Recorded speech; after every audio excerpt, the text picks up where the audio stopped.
Hello friends, welcome back to my channel. Last episode ನಾನು ನೋಡ್ಕೊಂಡು ಬರೋಣ.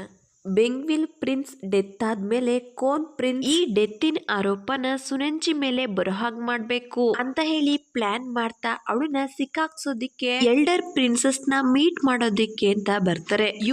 ಇವನ್ನ ದೊಡ್ಡಕ್ಕ ಬೆಂಗ್ವಿನ್ ವೇ ಬಾಡಿ ಹೊರ್ಗಡೆ ಸಿಕ್ಕಿದೆ, ಅದಕ್ಕೆ ಸಾಕ್ಷಿ ಕೂಡ ಇದೆ. ಇದ್ರರ್ಥ ಸುನಂಜಿನೇ ಇದಕ್ಕೆಲ್ಲ ಕಾರಣ.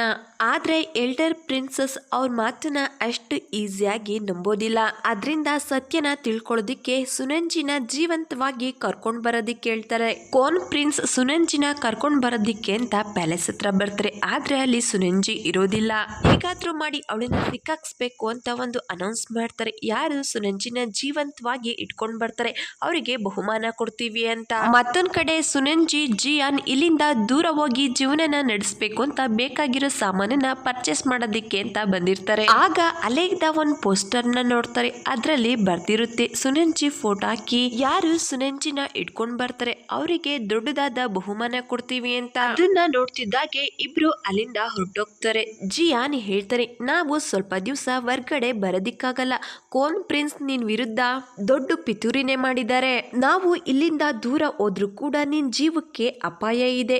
ನಾವು ಇಲ್ಲೇ ಇದ್ದು ಈ ಸಮಸ್ಯೆನ ಬಗೆಹರಿಸ್ಕೋಬೇಕು. ಆದ್ರೆ ಸುನಂಜಿಗೆ ಇಲ್ಲೇ ಇರೋದಿಕ್ಕೆ ಸ್ವಲ್ಪ ಕೂಡ ಇಷ್ಟ ಇರೋದಿಲ್ಲ. ಆದ್ರೆ ಜಿಯಾನ್ಗೆ ಗೊತ್ತಿರುತ್ತೆ ಇದೆಷ್ಟು ದೊಡ್ಡ ಸಮಸ್ಯೆ ಆಗುತ್ತೆ ಅಂತ.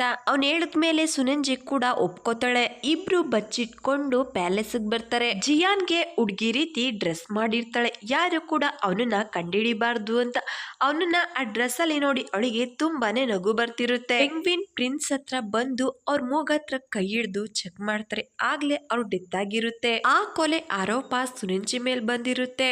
ಈ ಷಡ್ಯಂತ್ರದಿಂದ ಹೇಗ್ ತಪ್ಪಿಸ್ಕೊಳ್ದು, ಸಾಕ್ಷಿನ ಹೇಗ್ ತರದು ಅಂತ ಯೋಚನೆ ಮಾಡ್ತಿರ್ತಾರೆ. ಜಿಯಾನ್ಗೆ ತುಂಬಾ ಚೆನ್ನಾಗಿ ಗೊತ್ತಿರುತ್ತೆ ಕೋನ್ ಪ್ರಿನ್ಸ್ ಸುನಂಜಿ ಸ್ಥಾನನ ಕಿತ್ಕೊಳ್ಳೋದಿಕ್ಕೆ ಈ ರೀತಿ ಎಲ್ಲ ಮಾಡಿದ್ದಾನೆ ಅಂತ. ಸುನಂಜಿನ ಕೇಳ್ತಾನೆ, ಅವತ್ ರಾತ್ರಿ ಮರ್ತು ನೀನ್ ಏನಾದ್ರೂ ಅಲ್ಲೇ ಬಿಟ್ಟು ಬಂದ?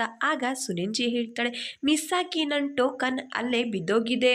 ಜಿಯಾನ್ ಕೋನ್ ಪ್ರಿನ್ಸ್ ಮಲ್ಗಿರೋ ಕೋಣೆಗೆ ಹೋಗ್ಬೇಕು ಅಂತ ಡಿಸೈಡ್ ಮಾಡ್ತಾನೆ. ಆದ್ರೆ ಸುನಂಜಿಗೆ ತುಂಬಾನೇ ಭಯ ಆಗ್ತಿರುತ್ತೆ.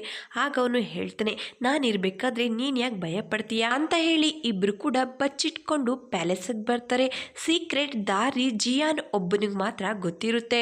ಇಬ್ರು ಕೂಡ ಒಳಗಡೆ ಬರ್ತಿದ್ದಾಗೆ ಕೋನ್ ಪ್ರಿನ್ಸ್ ಮಲ್ಗಿರೋದನ್ನ ನೋಡಿ ಅವನಿಗೆ ತುಂಬಾನೇ ಕೋಪ ಬರುತ್ತೆ. ಅಲ್ಲೇ ಅವ್ರು ಡೆತ್ ಮಾಡ್ಬೇಕು ಅಂತ ಅನ್ಕೋತಾನೆ. ಆದ್ರೆ ಅದಕ್ಕಿಂತ ಮುಖ್ಯವಾಗಿ ಸುನಂಜಿದು ಯಾವುದೇ ತಪ್ಪಿಲ್ಲ, ಅವಳು ನಿರಪರಾಧಿ ಅಂತ ಸಾಬೀತ್ ಮಾಡೋದು ತುಂಬಾನೇ ಮುಖ್ಯ ಆಗಿರುತ್ತೆ. ಅದ್ರಿಂದ ಸಾಕ್ಷಿನ ಹುಡ್ಕೋದಿಕ್ಕೆ ಹೊರಗಡೆ ಬರ್ತಾರೆ. ಆಗ ಅಲ್ಲಿ ಒಬ್ಬ ಗಾರ್ಡನ್ನ ಇಟ್ಕೋತಾರೆ. ಇದೇ ಗಾರ್ಡ್ ಬೆಂಗ್ವಿನ್ ವೇನ ಡೆತ್ ಮಾಡಿರ್ತಾರೆ. ನೆಕ್ಸ್ಟ್ ಸೀನ್ ಅಲ್ಲಿ ಜಿಯಾನ್ ಹೇಳ್ತಾನೆ, ನಾವೀಗ ಎಲ್ಡರ್ ಪ್ರಿನ್ಸಸ್ ನ ಮೀಟ್ ಮಾಡಿ ನಿಂದು ಯಾವುದೇ ತಪ್ಪಿಲ್ಲ ಅಂತ ನಿರೂಪಿಸ್ಬೇಕು.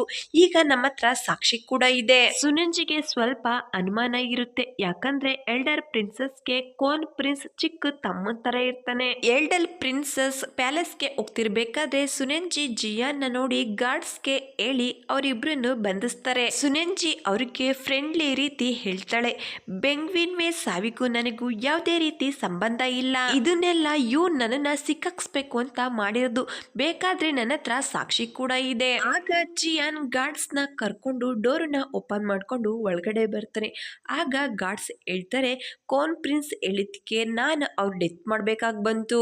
ಕೊನೆಗೂ ಎಲ್ಡರ್ ಪ್ರಿನ್ಸಸ್ ಮುಂದೆ ಸುನಂಜಿದು ಯಾವುದೇ ತಪ್ಪಿಲ್ಲ ಅಂತ ಪ್ರೂವ್ ಆಗುತ್ತೆ. ಜಿಯಾನ್ ಹೇಳ್ತಾನೆ, ಕೋನ್ ಪ್ರಿನ್ಸ್ ಪವರ್ಗಾಗಿ ತುಂಬಾ ಜನಗಳನ್ನ ಡೆತ್ ಮಾಡಿಸಿದಾನೆ. ಈ ವ್ಯಕ್ತಿ ಕೋನ್ ಪ್ರಿನ್ಸ್ಗಾಗಿ ತುಂಬಾ ಸಾರಿ ಈ ರೀತಿ ಕೆಲಸ ಮಾಡಿದ್ದಾನೆ. ನನಗೆ ಇಷ್ಟೇ ಗೊತ್ತಿರೋದು, ಯಾಕಂದ್ರೆ ನಾನು ಯೂನಿಯನ್ ವಾರಿಸ್ ನಲ್ಲಿ ಒಬ್ಬ. ಆಗ ಎಲ್ಡರ್ ಪ್ರಿನ್ಸಸ್ ಹೇಳ್ತಾರೆ, ಫಾರ್ಮಲ್ ಡೈನಾಸಿಸ್ ಪ್ರಿನ್ಸಸ್ ನಮ್ಗಾಗಿ ಈ ಕೆಲಸ ಮಾಡಿದಾರ, ಇದನ್ನ ನಾವು ಮೆಚ್ಚಬೇಕಾಗಿದ್ದೆ. ಆಗ ಸುನಂಜಿ ರಿಕ್ವೆಸ್ಟ್ ಮಾಡ್ಕೋತಾರೆ, ಪೊಸಿಷನ್ ನ ಬಿಡೋದಿಕ್ಕೆ ನಾವು ತಯಾರಿದ್ವಿ, ಇಲ್ಲಿಂದ ದೂರ ಹೋಗಿ ನಮ್ ಜೀವನ ಮಾಡ್ತೀವಿ, ನಮ್ಮನ್ನ ಬಿಟ್ಬಿಡಿ.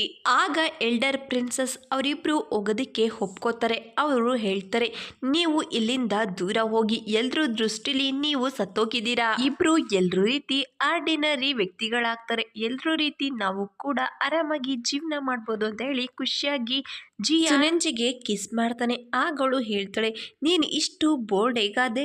ಆಗ ಅವನು ಹೇಳ್ತಾನೆ, ಇದನ್ನೆಲ್ಲ ನೀನೇ ನನಗೆ ಕಲ್ಸ್ಕೊಟ್ಟಿದ್ದು. ಯಾಕೆ ನಾನು ಚೆನ್ನಾಗ್ ಅನಿಸ್ತಾ ಇಲ್ವಾ?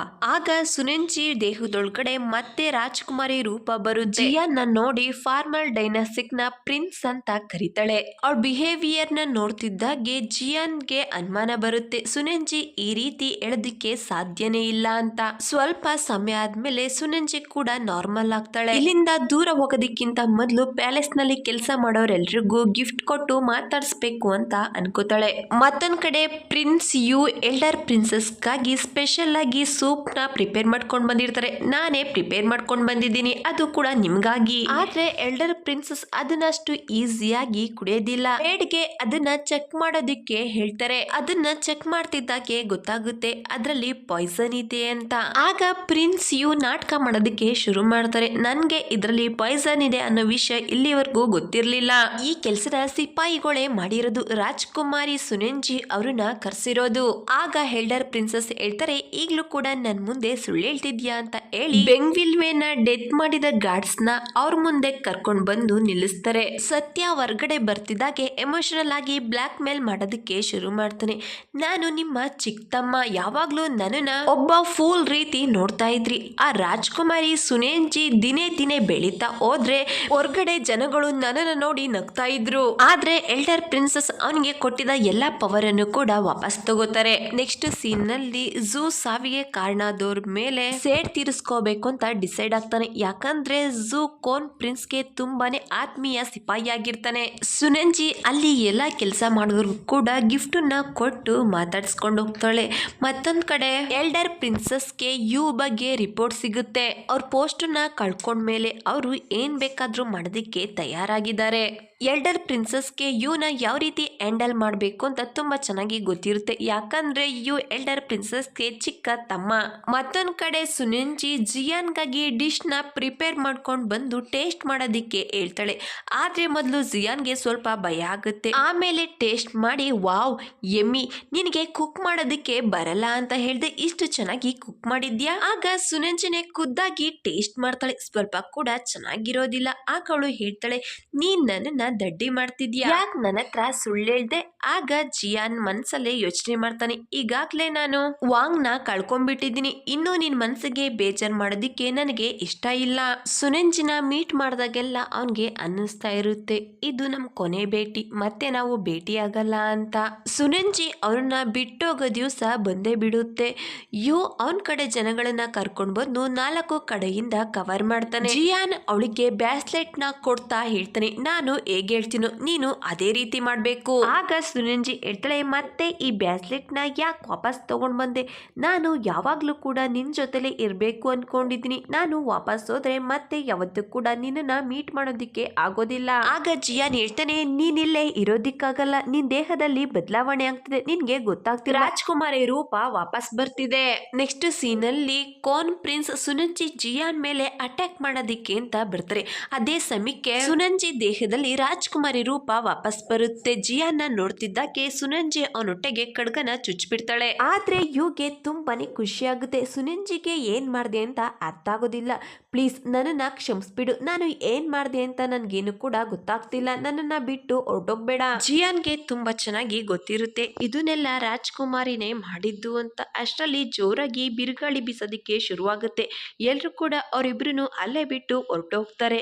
ಜಿಯಾನ್ ಆರೋಗ್ಯ ತುಂಬಾನೇ ಹಾಳಾಗಿರುತ್ತೆ. ಸುನಂಜಿ ಅಳ್ತಾ ಪ್ಲೀಸ್ ಎದ್ದೇಳು ಅಂತ ಹೇಳಿ ಅಳ್ತಿರ್ತಾಳೆ. ಆಗ ಜಿಯಾನ್ ಹೇಳ್ತಾನೆ, ನಾನು ಸಾಯೋದಿಕ್ಕೆ ನನ್ಗೆ ಯಾವುದೇ ರೀತಿ ಯೋಚನೆ ಇಲ್ಲ, ನೀ ನನಗೆ ಪ್ರೀತಿಸೋದನ್ನ ಕಲಿಸ್ದೆ, ಜೀವನ ಮಾಡೋದನ್ನ ಕಲಿಸ್ದೆ, ಈ ಬ್ಯಾಸ್ಲೆಟ್ ನ ಹಾಕೊಂಡು ಪ್ಲೀಸ್ ನೀನ್ ಪ್ರಪಂಚಕ್ಕೆ ವಾಪಸ್ ಹೊರಟೋಗು, ನನ್ನನ್ನ ಮರ್ತ್ಬಿಡು ಅಂತ ಹೇಳ್ತಿದ್ದಾಗೆ ಅವ್ನ್ ಡೆತ್ ಆಗುತ್ತೆ. ಸುನಂಜಿ ಅಲ್ಲೇ ಕೂತ್ಕೊಂಡು ಅವನನ್ನ ಹಗ್ ಮಾಡ್ಕೊಂಡು ಅಳ್ತಿರ್ತಾಳೆ. ನಾವೀಗ ನೋಡಬಹುದು ಸುನಂಜಿ ಇಲ್ಲಿ ಕಳೆದಿದ್ದ ಸಮಯ ಎಲ್ಲ ರಿವರ್ಸ್ ಆಗೋದಿಕ್ಕೆ ಶುರುವಾಗುತ್ತೆ. ಅವಳು ನಿದ್ದೆಯಿಂದ ಹೇಳ್ತಿದ್ದಾಗ ಒಳಗೆ ಅವಳಿಗೆ ಕನ್ಸ್ ರೀತಿ ಕಾಣಿಸುತ್ತೆ.